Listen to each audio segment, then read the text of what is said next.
Hey there, I'm Miska and welcome to HitScan. I can't believe I'm saying this, but we've actually got some Overwatch news. This is a rare sighting of some Overwatch news, Geoff Kaplan on Reddit, and some other stuff that I wanted to mention relating to some previous developer comments. Let's get started with the main piece.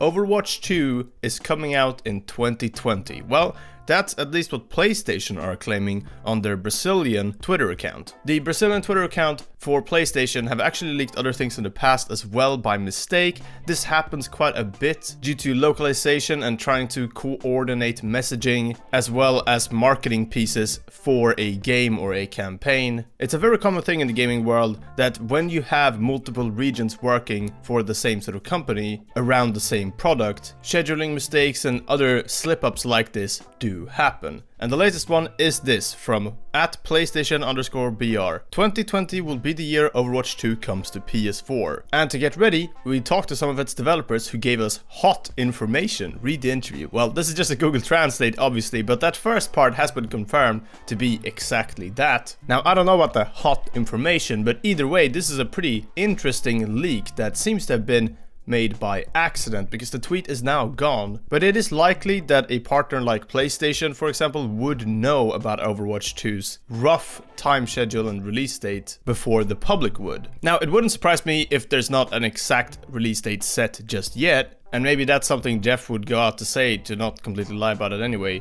Just say, hey, we don't actually have a set release date yet, which probably is true. But Sony has officially confirmed that the PlayStation 5 will be released in holiday 2020. And recently we actually had the PS5 logo fully sort of unveiled and released as well. So it would not surprise me if they are sort of working with Overwatch 2 to become a PlayStation 5 launch title potentially and have it hit around the holiday period. So maybe in November and December. Just in time for everyone to buy PlayStation 5 and Overwatch 2 for Christmas, that sort of thing, right? There's a lot of speculation that can be made there, but regardless, the fact that the tweet is gone, the fact that it's PlayStation's official account, and that they've leaked things like this in the past by mistake, and that it lines up so well with a potential PlayStation 5 release just makes it a little bit too likely to not be true entirely, at least. Surprisingly, it's actually been over 2 months since BlizzCon now, so them knowing roughly when they want to release it, working with any parties such as PlayStation to launch it on a new console, sounds about right for it being on track to be locked into a more proper release date later into the year, and this will probably be months from now until we actually have an exact date. Either way, 2020 seems very likely. Next up, some more official word from Geoff Kaplan himself. Actually, he was on Reddit, which is very rare, in a Baptiste discussion thread talking about how the cooldown on Baptiste's immortality field should start after it is destroyed. That had quite a bit of upvotes on r/competitive Overwatch, and yeah, it was just a discussion thread about that stuff. Geoff Kaplan chimed in with some information saying, we're trying out some changes to immortality field to make it less oppressive.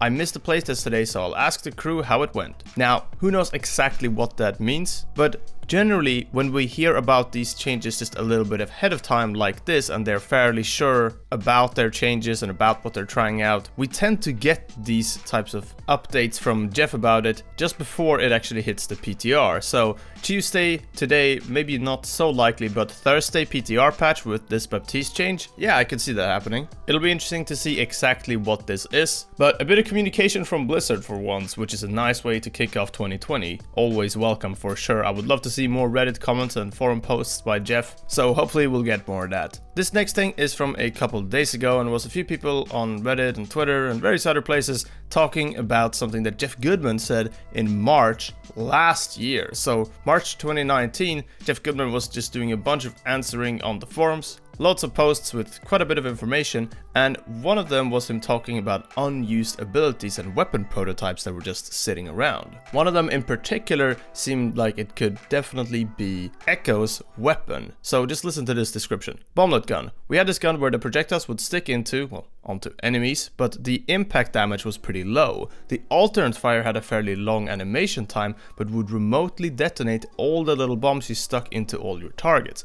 It was pretty fun, but we just need the right hero for it to work with. It was really fun playing around with it on Tracer. So a fast hero with a pretty niche weapon that they had shelved for now but thought was pretty interesting. And all you need to do is go to the Overwatch 2 cinematic trailer 0 hour and watch when Echo turns up. Look at that gun, sticking some type of energy balls or bombs onto these enemies, and then later on they explode. And it just seems like that could definitely line up with what Geoff Goodman is saying here, and I feel like they wouldn't actually give Echo proper abilities to show off like this, or a weapon to show off like this, unless they had something locked down internally for the character's actual gameplay. Obviously this is just a community guess, but it lines up very well, and we have seen things like this in the past where the developers have returned to previous concepts and have had things that they've worked on early on that have become more and more relevant and maybe even applied to a specific character later into development. So yeah, we'll see exactly what happens, but this seems kind of likely. Finally, I also wanted to just highlight Shua Lorente's fan-made Overwatch map. I believe this person has actually made an Overwatch map or two in the past, but regardless, this is an Unreal Engine 4 created Overwatch-inspired Manila map, and it is a very good looking map that looks like something that could be official, honestly. I wanted to share this because there is a YouTube video showing this off on this person's YouTube channel, and I'm gonna link that in the top comment, so definitely go to that channel, check that out, and tell them that Hitscan sent you. I just like to share this sort of stuff whenever we can, and personally I really enjoy the community creations that almost look like something official, so yeah. Anyway, thank you very much for watching this video, leave a like if you did, and subscribe for more Overwatch and FPS content. Thank you very much for watching, and we'll see you guys next time. Bye bye.